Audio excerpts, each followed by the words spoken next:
Christmas night is supposed to be forgiving. A night where even broken families sit closer, where old wounds are covered with lights and laughter.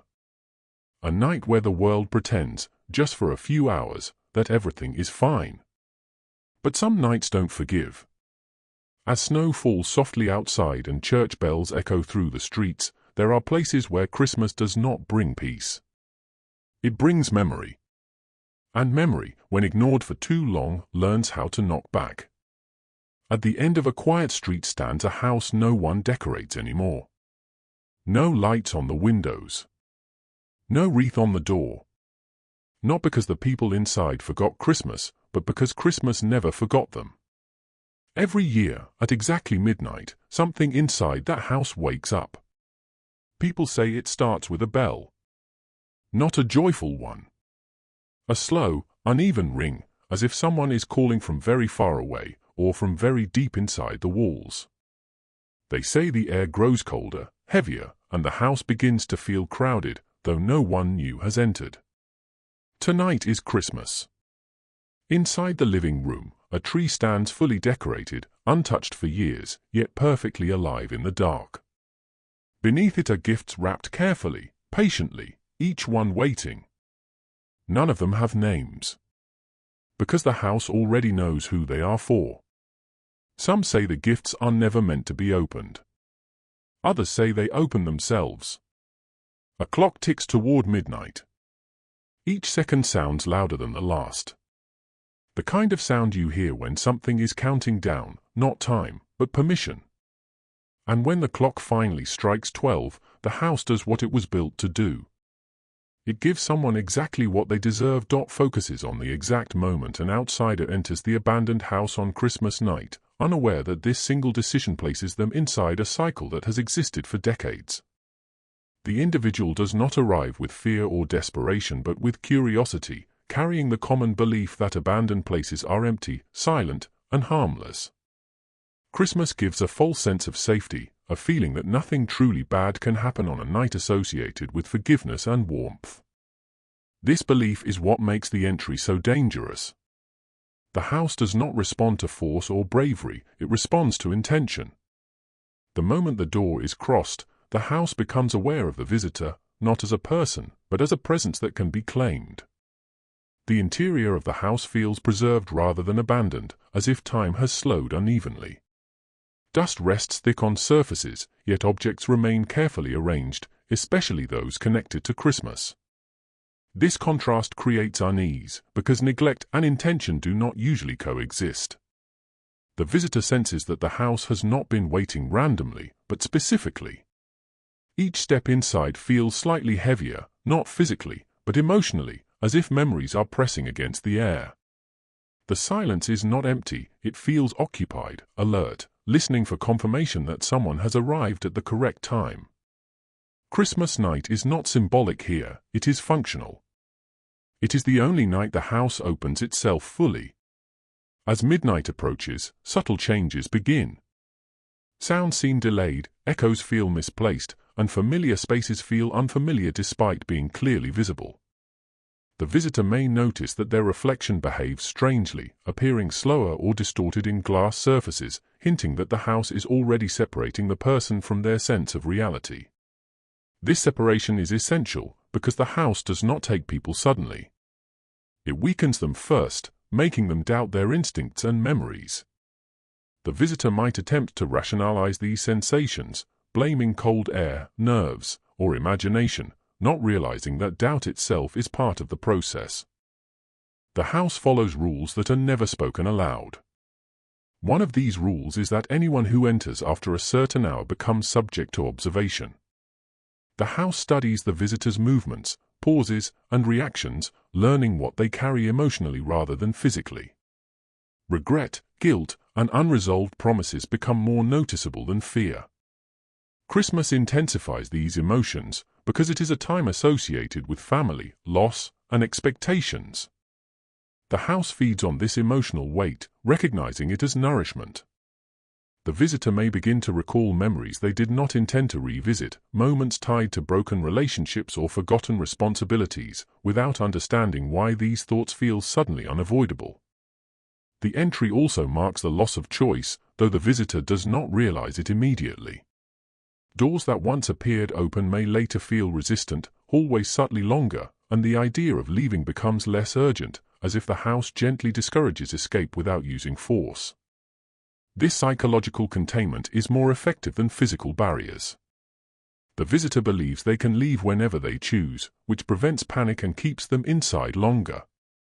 Time becomes unreliable, with minutes stretching or collapsing unpredictably, aligning the visitor's internal rhythm with the house rather than the outside world.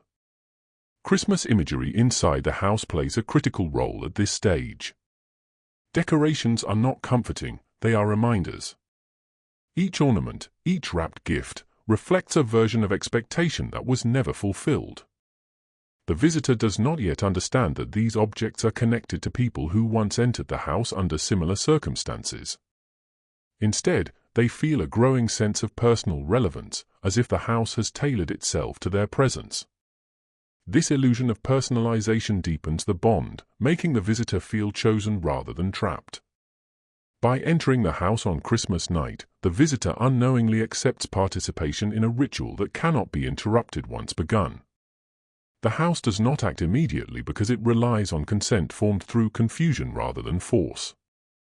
Every step further inside, every moment spent rationalizing fear instead of leaving, strengthens the house's claim. The visitor remains unaware that they are no longer simply exploring a haunted place, but are being processed, slowly and deliberately, as part of something that repeats every year. Waiting for midnight to give the house permission to continue what it has always done expands the mystery by revealing the true meaning of the wrapped gifts inside the house, transforming what initially appears festive into something deeply unsettling.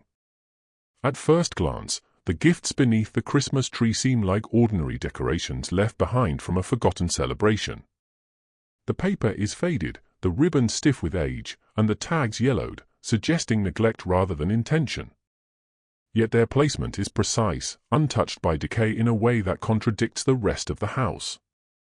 This contradiction slowly forces the realization that the gifts are not leftovers from the past but preserved markers of something ongoing. As the visitor spends more time in the room, a disturbing pattern emerges. Every gift is wrapped differently, as if reflecting individual personalities rather than random choices. Some are small and tightly sealed, others larger and uneven, hinting at something once struggled inside. The tags all read the same words, but the handwriting subtly changes from gift to gift, suggesting many different hands over many different years. This detail implies that the house does not create these gifts on its own. Instead, they are formed through the presence and participation of those who entered before. Each package becomes a record, a containment of a person rather than an object. The meaning becomes clearer as the visitor begins to notice faint impressions beneath the wrapping paper. A corner presses outward like a knuckle. Another gift bears a shallow curve that resembles a shoulder. These shapes do not move dramatically, but they hold tension, as if remembering motion rather than performing it. The house does not allow the contents to fully awaken until the correct moment, preserving them in a state between memory and existence. The gifts are not bodies in a physical sense, but compressed versions of people, reduced to what the house chose to keep. This understanding reframes the disappearances associated with the house. The people who vanished on Christmas night were never taken elsewhere. They never left. They were transformed into offerings, wrapped and placed beneath the tree as part of a ritual the house repeats annually. Christmas becomes the house's method of organization, the tree its center of gravity, and the gifts its proof of survival. Each year adds one more presence to the collection, increasing the sense of crowding and emotional pressure inside the walls. The visitor may attempt to open one of the gifts, driven by disbelief or the need for confirmation. This attempt is always unsuccessful, not because the wrapping is strong, but because the house resists the act itself. Fingers slip, knots tighten, and the impulse to stop grows overwhelming. The house does not permit curiosity to turn into rescue. Opening a gift would disrupt the balance, and the house ensures the visitor understands this instinctively, without explanation. The refusal feels personal, as though the house is protecting something fragile rather than hiding something monstrous. Among the many gifts, one stands apart. Its paper is clean, its ribbon uncreased, its tag crisp. This gift does not carry the weight of time. It belongs to the present year. Its existence confirms that the ritual is not symbolic or historical but active and incomplete. The visitor understands, perhaps without consciously admitting it, that the newest gift is not meant to remain unopened. It is waiting to be claimed or completed. The realization introduces urgency, but not escape. Instead, it creates a sense of inevitability. The freshly sealed gift also behaves differently. Unlike the others, it responds subtly to the visitor's proximity. The paper tightens when approached, the ribbon twitches as if adjusting itself. This reaction suggests recognition, not coincidence. The house has already begun associating the visitor with this gift, mapping their presence onto it. The idea that the gift may not yet be finished implies that the visitor's actions, thoughts, and emotions are actively shaping it. The house is not merely collecting people, it is refining them. Emotion plays a central role in this process. The gifts are not created from physical capture alone but from unresolved emotional states. Each wrapped figure represents a promise broken, a guilt unspoken, a responsibility abandoned. Christmas amplifies these emotions because it is culturally tied to reconciliation and reflection. The house exploits this amplification, drawing out the most potent emotional residue from its visitors and binding it into the gift form. This is why the gifts feel heavy even when lifted slightly, heavier than their size should allow. As the visitor processes this truth, the room itself feels more crowded. The silence grows dense, layered with the presence of those preserved beneath the tree. The visitor may sense attention, not hostility but expectation, as though the gifts are aware of their own incompleteness without the final addition. The newest gift becomes a focal point, not through threat, but through familiarity. It feels unfinished because it is missing something essential, something the visitor still carries. The house does not rush this stage. It allows the visitor time to understand, because understanding replaces resistance with acceptance. Once the visitor recognizes that the gifts are people, and that one gift is meant for this year, the house no longer needs to hide its intention. The visitor may still believe escape is possible, but the emotional connection to the gifts has already been formed. The newest package waits quietly, its surface smooth and unmarked, holding space for what it knows will soon belong to it. Reveals the origin and purpose of the bell, transforming it from a simple sound into the emotional and supernatural core of the house's ritual. At first, the bell seems like a harmless detail, something commonly associated with Christmas and childhood innocence.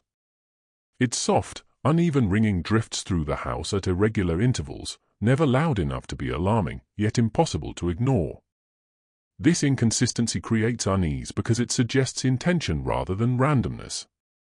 The sound does not echo naturally, it lingers, as though the house itself is breathing through it. The bell is tied to a child who once lived in the house, a child whose final Christmas ended not with celebration but with waiting. Long before the house became abandoned, the child was promised a gift that never arrived. Whether through poverty, neglect, or tragedy, the promise was broken, and the child waited through the night, listening for footsteps, listening for a bell, believing that if they stayed awake long enough, the promise would be kept. That waiting, stretched into despair, became the emotional fracture that the house absorbed. When the child died, the house did not release that moment, it preserved it. Over time, the bell became the child's voice, but not in the way voices normally function. It does not communicate words, only expectation. Each ring carries the weight of unfinished hope, repeating the same question the child once asked without ever receiving an answer. The house uses this sound as a signal, both to itself and to its visitors. When the bell rings, it marks a stage in the ritual, guiding the progression from entry to belonging. It is not a warning meant to frighten people away, but a call meant to draw them deeper. As the visitor follows the sound, they experience a subtle shift in emotional state. Memories of childhood resurface without invitation, particularly those associated with waiting, disappointment, or broken promises. The bell does not create these memories, it activates them. Christmas, with its cultural emphasis on gifts and joy, makes this activation especially effective. The visitor may recall moments when they felt overlooked, forgotten, or unworthy, even if these memories were long buried. The bell aligns the visitor's emotional frequency with that of the child, creating resonance. The bell's physical location is deliberately unclear. It seems to come from upstairs, then from behind walls, then from directly behind the listener without any visible source. This ambiguity reinforces the idea that the bell is not an object but a function of the house. The child is no longer confined to a room or body, their presence is distributed throughout the structure. Each ring is the house remembering the child's waiting, reliving it, and offering it to anyone inside. Eventually, the visitor begins to understand that the bell is not summoning them toward danger, but toward responsibility. The child does not ring the bell out of malice. They ring it because they are still waiting for someone to acknowledge them. The house amplifies this need, turning it into a mechanism that binds visitors emotionally. The more the visitor listens, the more they feel compelled to respond, even if they do not know how. Silence becomes uncomfortable, making the ringing feel necessary rather than threatening. The transformation of the bell from a symbol of joy into a tool of entrapment is central to this key point. In traditional Christmas imagery, bells announce celebration and connection. Here, the same sound announces absence and delay. The visitor may attempt to stop the ringing by searching for the bell, but this search only deepens their involvement. Every failed attempt reinforces the idea that the bell cannot be silenced through action, only through fulfillment of the promise that created it. As midnight approaches, the bell rings more frequently, its rhythm tightening like a heartbeat. This escalation signals that the ritual is nearing completion. The child's waiting is reaching its limit, and the house requires resolution. The visitor may feel a growing sense of obligation, as if they have been chosen to finally answer a call that has gone unanswered for decades. This feeling is not forced, it arises naturally from emotional manipulation rather than fear. The bell also connects directly to the gifts beneath the tree.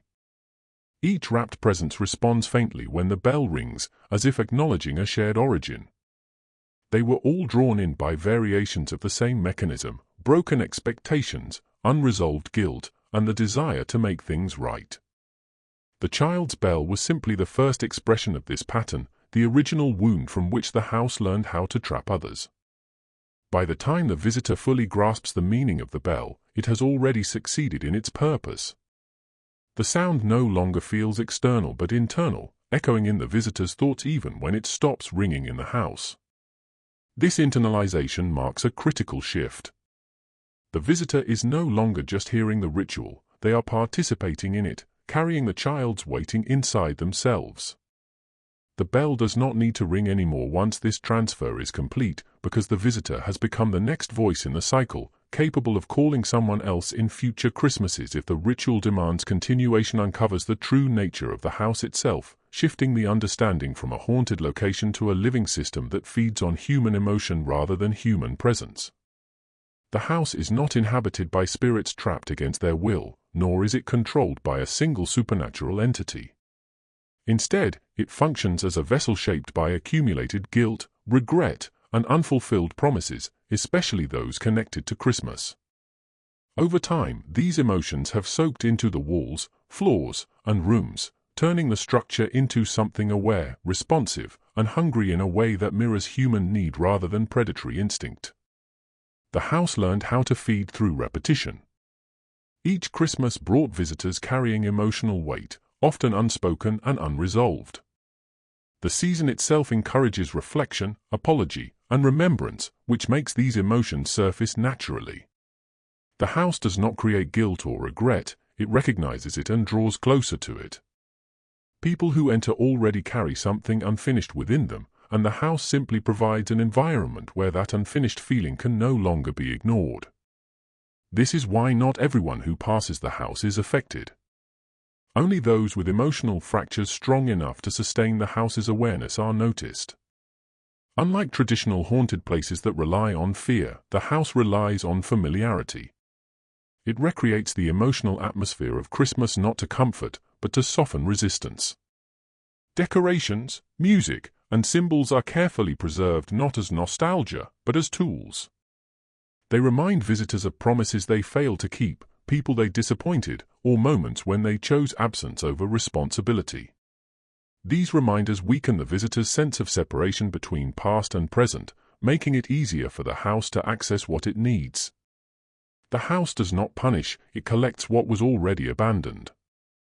The feeding process is gradual and psychological. The house draws strength from attention, memory, and emotional engagement rather than physical harm. As visitors move through the rooms, their thoughts become less controlled, drifting toward unresolved moments without conscious effort. This drift is not accidental. The house subtly reshapes space and time to encourage reflection, stretching moments where guilt surfaces and compressing moments where escape feels possible. The longer a visitor remains inside, the more energy the house extracts from these emotional loops, reinforcing its presence and stability. This dynamic explains why the house feels crowded despite appearing empty. Every wall holds emotional residue from previous visitors, layered like sediment. These residues do not act independently, they contribute to the house's overall awareness. The house is not a collection of ghosts but a single organism built from many emotional imprints. Each person who succumbs adds depth and complexity, strengthening the house's ability to recognize similar emotional patterns in future visitors. Christmas becomes the most efficient time for this recognition because it intensifies emotional vulnerability across cultures and generations. The house's hunger is not endless, but cyclical. It requires renewal, which is why it cannot simply consume endlessly without pause. Christmas night provides both the trigger and the limit. The ritual activates the house's feeding mechanisms, but dawn forces resolution. This constraint gives the house a structured rhythm, preventing it from collapsing under excess emotional weight.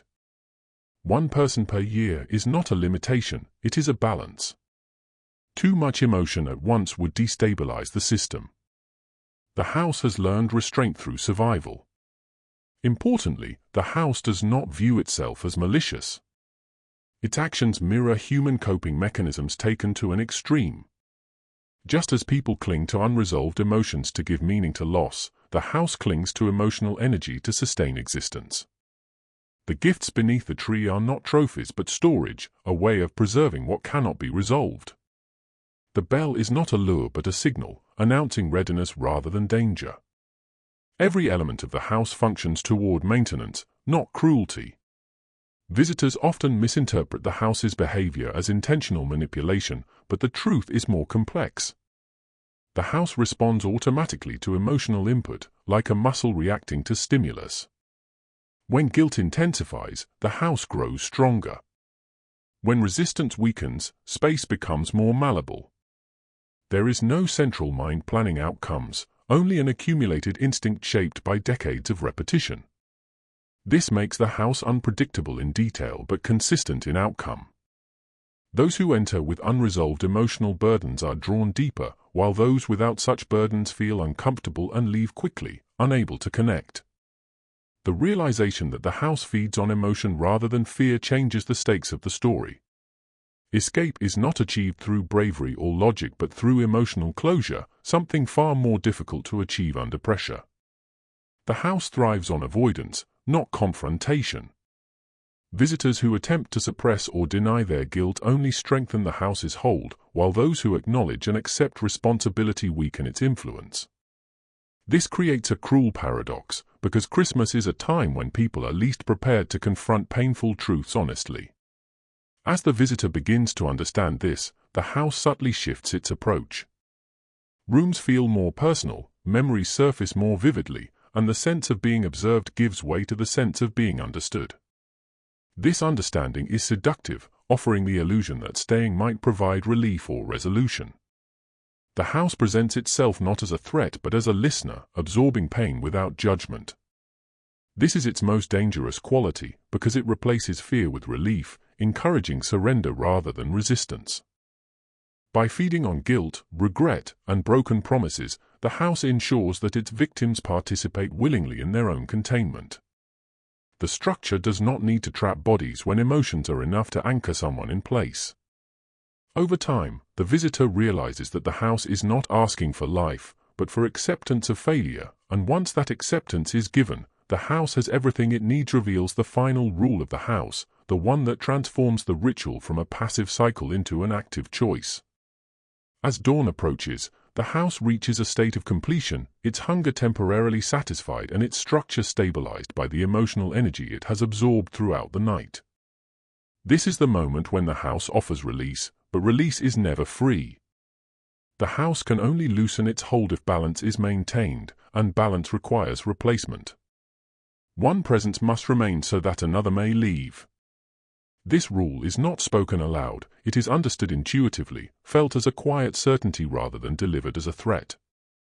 The visitor begins to sense this rule through subtle changes in the house's behavior. Hallways that once felt endless begin to shorten. Doors that resisted now open slightly. Cold air softens.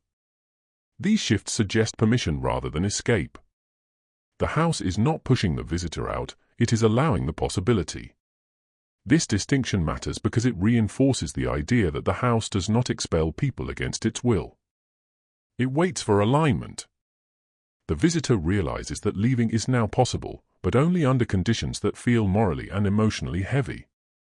At this stage, the presence of the gifts beneath the tree becomes more pronounced. The newest gift, the one meant for the current year, feels incomplete, unstable, as if it cannot settle without confirmation. The older gifts remain silent, heavy with permanence, but the new one reacts to the approaching dawn, tightening and loosening in response to the visitor's thoughts. This reaction suggests that the gift's final form has not yet been decided.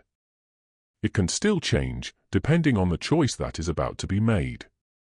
The house presents the choice indirectly, through emotional pressure rather than instruction. The visitor begins to imagine what dawn would look like outside, how ordinary the world would seem after such an intense night. They imagine returning to life with memories they may never fully explain, carrying the weight of survival while others remain trapped. This imagined future feels wrong, unbalanced.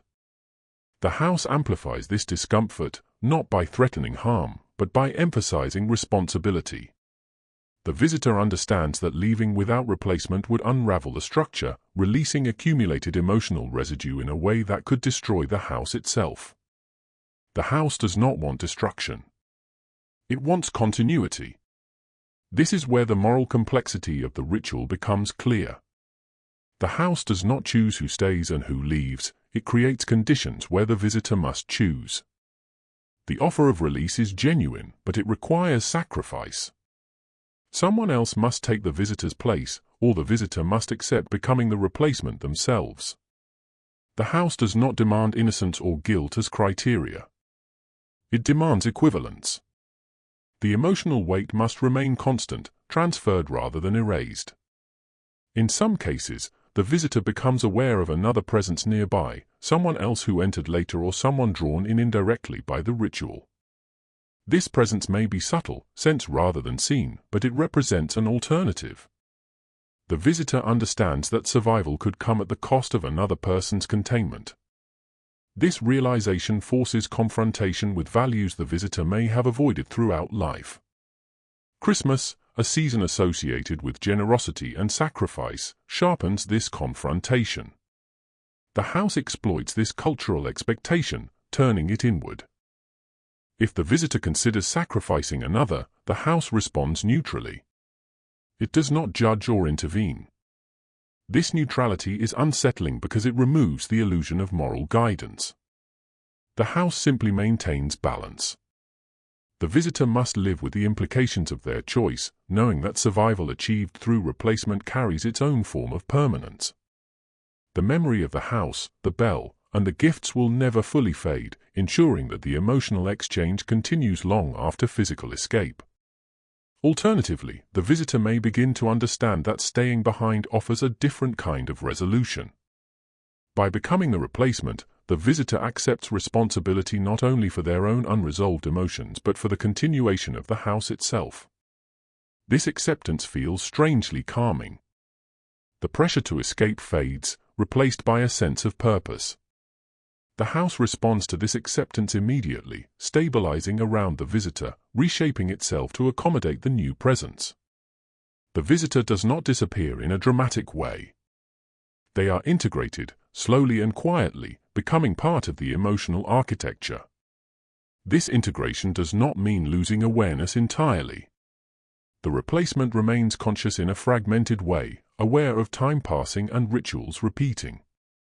Each Christmas, the presence helps maintain the cycle, not actively luring victims, but sustaining the conditions that allow the house to function. The bell, the gifts, and the decorations persist because someone remains to hold the emotional center in place. The house does not trap people indefinitely, it relies on them to choose to stay, again and again, across different iterations of the ritual. The possibility of dawn emphasizes the finality of the choice. Once the sun rises, the house closes itself, sealing the outcome. If the visitor leaves, the house records that absence and prepares for the next cycle. If the visitor stays, the outside world forgets them gradually, memories blurring and records fading, much like the house's own history. This forgetting is not a curse but a byproduct of emotional displacement. What remains is not a ghost story, but a gap, a name no longer spoken. Key point 5 reframes the entire narrative by making the ending dependent on human decision rather than supernatural domination. The house survives because people choose survival, responsibility, or sacrifice in different forms. Christmas night becomes not a moment of terror, but a moment of reckoning, where warmth and generosity are tested against fear and self-preservation. The ritual continues not because the house is powerful, but because people are complex, capable of justifying almost any choice when given the illusion of necessity, and as the sun begins to rise, the house waits quietly, holding its shape, ready to accept whatever balance is left behind. Dawn arrived quietly, without ceremony. The sky outside the windows lightened from black to gray, and with it the house began to settle, like something exhaling after holding its breath all night. The bell did not ring anymore. The tree stood still. The gifts beneath it were silent, complete. The visitor stood in the living room, feeling the weight of the night finally reach clarity. There was no rush now, no pressure in the air, only certainty. The front door was open. Cold morning air slipped inside, carrying the distant sounds of a waking world, cars starting, footsteps on snow, life continuing exactly as it always had. For a moment, the visitor stepped toward the door. Then stopped. Leaving felt possible, but wrong. Not because of fear, but because of understanding. The house had never lied. It had never chased, screamed, or threatened. It had only shown what was already broken and asked what would be done with it. The visitor realized that escape would not erase the night. It would only move the weight elsewhere, into ordinary days that would never again feel ordinary. The newest gift beneath the tree shifted slightly, then became still. Its ribbon loosened, as if no longer waiting. The house felt balanced now, calm in a way it hadn't been hours earlier. It did not celebrate. It did not mourn. It simply existed. Outside, Christmas morning continued without pause. Families opened presents. Bells rang in churches. Children laughed. Somewhere, someone noticed an empty chair at a table and wondered why a familiar name didn't come to mind. Inside the house, the door slowly closed on its own, not with force, but with finality. The decorations would remain. The tree would stand ready. The bell would rest in silence until next Christmas Eve, when the house would open again, not out of cruelty, but out of need. And the world would go on, telling stories about a house that refused Christmas, never knowing that Christmas had already been given its due, paid for quietly, fairly, by someone who chose to stay so the balance could hold.